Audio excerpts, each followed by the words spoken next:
All right, let's go. It was a little bit hard to hear that. Did you just say Steve had to give a shit about your feelings?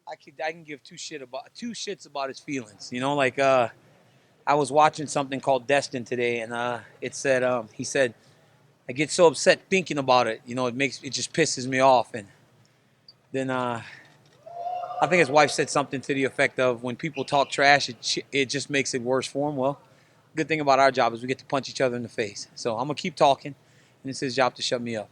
Obviously, no one likes to lose, but are you surprised at how much he's changed after the loss? Uh,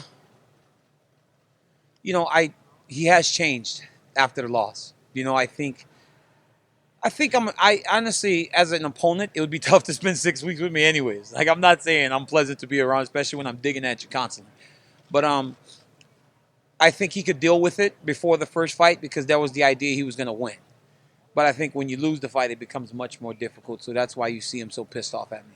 If he had beaten you and you'd have shown this attitude to him, do you think he would be feeling the same as you, or do you think he would understand, being that this is what he's shown you? I don't think. I mean, I don't know. We all respond differently, right? When I lose, I cry. You know, he didn't shed tears, but you know, he's been like, I'm gonna get what I feel I deserve, and that's how he's acted. So whatever.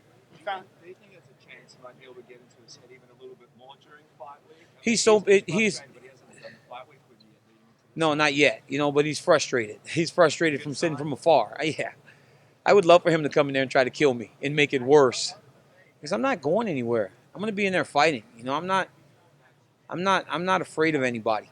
You know, and that's what I think people don't really truly get. I will, even if I lose, I'm still not afraid of you. You know, it's going to be a fight. You know, so it is what it is. Do you think the fact that he didn't take another fight after the loss is a sign, some kind of sign that maybe he was a little bit unsure of himself?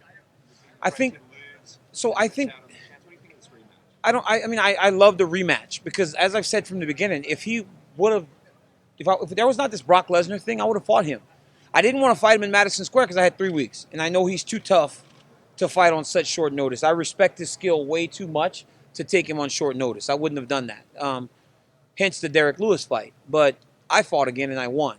You know, and I probably would have fought again if not for my back. You know, so it's just a matter of perspective. I guess he felt like he wanted to sit and wait, and that's what he did. You know, I just think that, yeah, I wouldn't have done that. When I got beat by Jones the first time, I immediately scheduled a match with Ryan Bader, right? And then Jones got in trouble and I got that title fight for the vacant title. When I lost to him again, I said, okay, I'm going to take 6 months because I got knocked out for the first time. Give myself a little bit of time to recover. But I told you guys right after, I said, 2017, I'm done, right? At July. But I fought as soon as 2018 flipped. I didn't wait much. I fought 20 days into 18 because I knew I had to try to get myself back up on the horse and see how to get back to where I wanted to be. How much do you think the layoff will impact him that you fought one more time than he has since last time you guys fought? You know, I don't know if it's going to impact him all that much. He's a veteran. You know, he's a veteran. You know, he's a guy that can fight, but I just think that it leads to a little bit of uncertainty, especially when it happens like that. I've been there. You know, when I got beat in the same building in Anaheim, when I walked to that octagon against Volkan Ozdemir, who had knocked everybody out in the first round, I was like, ugh. You know, like I had to start fighting to realize, okay, nothing's really changed. You know, and there's going to be some time in there where he's going to have to feel nothing's changed. And then the difference was I wasn't fighting the same guy, right? Like I fought someone different after getting knocked out by Jones. He's going to be in there with the same guy that beat him the last time. So we'll see what type of mental effect that takes on him. You said that this one, if it's not the last, it's second to last. Are you enjoying anything differently about this fight week? I take it all in all the time. I just love this, man. Like I'm a competitor. I've been doing this my whole life. You know, I just love being in front of people. I love entertaining. I love fighting. It's just what I love to do, and this is no different than any other time. You see John Jones went on a little bit of a Twitter rant the other day. Where did that come from, do you think? I think when it comes to maybe trying to divert my attention a little bit to what's possibly next, or I don't know. I don't know. He kind of went off, because when I'm doing these interviews, people ask me about him. So then I talk about it. And I'm only being truthful, The heavyweight champion of the world is the heavyweight champion of the world. And as I said time and time again, times have changed. Before, a lot of my security, not only in my legacy, but also in my financial world, was tied to him because that's where I sold the most pay-per-views. I don't have to do that anymore, and I think it doesn't sit well with him. So he wants to put himself in something that's really not involved with him. I think the book is closed on Brock Lesnar, or is it still out there? I think the book's closed on Brock Lesnar, for me at least. I'm not worried about nothing that I can't control. I'm going to fight Stipe Miocic and get my hand raised. And when are you tag teaming with Cain Velasquez? We may tag team in a local gym in Gilroy. Do one of those smoker shows like we used to do in Mid-South Wrestling. Put some folding chairs on the floor and go wrestle some dudes from the neighborhood. When John says, he's too scared to come down to 205, he's not going to do that, is that just the obvious case of reverse psychology and he's trying to goad you down there? I can't think for an idiot. Like when you look through a glass, it's like put up this glass with the whole script on the backside of it. If I say he won't do it, maybe he'll do it. It's like I'm talking to a 12-year-old. It's like my son and his friends trying to convince him to pick the guy that they want him to pick on UFC. You know exactly what it is. If I want to fight him again, I'll go to 205. And with Stipe, you found success in the clinch. Obviously, he's going to go away and try and fix that hole. Do you now have a counter to his counter? One thing that I've done a really good job of in my career is I worry about what I do. And I'm very confident that if I'm myself to the best of my ability, I can beat anyone. And they've got the things to go find answers to. I won the fight.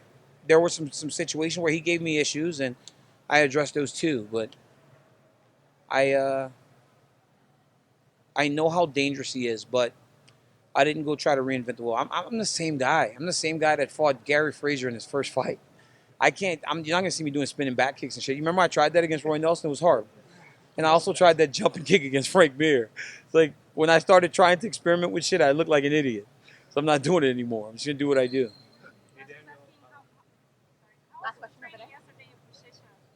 Oh, I trained with Buchechi yesterday. Yeah, he's the best. I mean, he's the best grappler in the entire world. So if this fight goes to the ground, I'm grappling with the absolute best grappler in the world. And it wasn't fun, but it was very educational.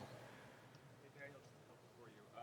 First, your friend Henry Cejudo, he's really Triple C. with this cringe gimmick that He's the best. If you had to guess, who's got a better shot at beating him, Shevchenko or Nunes? Oh, what? It's crazy, right? Like that. He's the one doing it. I love it, but let me tell you something, man. All I've seen that kid do his whole life is win, so nobody's beaten him. Henry Cejudo's the man. He's Triple C's the man. King of cringe. On a more serious note, there's a lot of great sports features and documentaries, but you had that E60 special come out. What is it like for you to sit there on the couch and watch your own story? I watched it with my family. Everybody was calling me at like 7 o'clock in the morning. Did you see it? Did you see it? I was like, no, I didn't watch it yet because I'm going to wait till my family wakes up. They woke up and we laid in bed, me, Daniel, and my daughter and my wife. And, we're going through the whole thing. And I've spoken to them about my daughter. And but they're kids, They run around. They don't pay attention. But then when they saw it all on the screen, my daughter looked over and goes, I was going to have a sister. And then we had to kind of explain to her everything that happened. The show did a fantastic job of it. My kids are so smart and so attentive, and they're just like the light of my life and my world. And for me to sit there and share that, my entire story with them was amazing. The ups and the downs. Like Selena always tells me when we're watching wrestling videos, Daniel has to see me lose too. He can't always just see the good. So we show him me losing to John Jones, me losing to Kel Sanderson, me losing all those matches. And I think ESPN and Ariel Helwani and E60 did the best job of telling my story that anyone's ever done, ever. Last one on this. Between you're doing the coaching, you've got family to raise. At what point in your athletic career did you recognize that you've got an opportunity to be a real role model here? I think when you start aspiring to be a role model to people, you fall short. You don't go and chase that responsibility. You allow it to come to you. And I just know the impact that my coaches had on me. You know, when I didn't have a ride to practice, someone always picked me up. And, you know, if I didn't have certain things, people helped me. You know, Jim Ravanack was a guy that helped me go to every national tournament financially because we couldn't afford it. You know, and it was like, I know the impact that he had on me. So I just want to make sure that I'm impacting people too. I got a lot of lessons from people. And if I can just pay it forward and give back a little bit, it's great. And I want to instill that in my family, in Daniel and Marquita, that if they become something special and they become a person that lives in the public eye, just give it back. I mean, it doesn't hurt anything. It's only time. It's only time. You know, it doesn't cost me anything. I give these people time. And now at Gilroy High School, we have 3 kids went to college this year. We got 2 kids signed to Division I scholarships next year. And we've got one of the best teams in the country. And I'm just going to continue to try to push kids through Gilroy and AKA to earn college scholarships. Last question, guys. Do you think you felt the best that Stipe had to offer first time? I think Stipe may you know, in the build up to this fight, you know, there are a lot of things that have been said, and I feel he was fighting well. I do. You know, he took me down. He hit me with some good shots. But when you listen to him talk, it's almost like I just landed a lucky punch. Like I wasn't very competitive. I think if that's the mindset that he's trained with, I think it's a massive mistake. I was very honest with myself that he hit me. I mean, one time he hit me with 2 right hands back to back, and I didn't go down. That right hand landed on a lot of heavyweights, and they went to sleep. That's why I was so worried. I was like, man, if this dude lands his right hand, I'm going to bed. But then he hit me with it. And one time he hit me, and I wasn't even looking at him, and it just landed clean on the button, and I was like, oh, I'm still here? You're like, oh, still in Vegas? Where am I? But he landed. But I felt he feels that he was giving his best. And if that was his best, it's not enough. Really, it's not enough. You're worried that Cortez is going to help him out for the spot after that E60. Who's Cortez? Carmen Cortez. Oh, Carmen Cortez? Oh, I was like, what? Who are you talking about? Oh, Carmen, yeah, he was the bane of my existence as a 7-year-old kid. But, for the record, I won the last one. I won one whenever I was a senior in high school. You know, times have changed a little bit. But, hey, man, look, I'm just enjoying this. I thank you guys for coming. I appreciate each and every one of you. But, you know, emotions don't matter in this thing. It's about a fight. It's about technical skills. And as I've said time and time again, I respect the guy. I just think I'm better than him. Thanks, guys.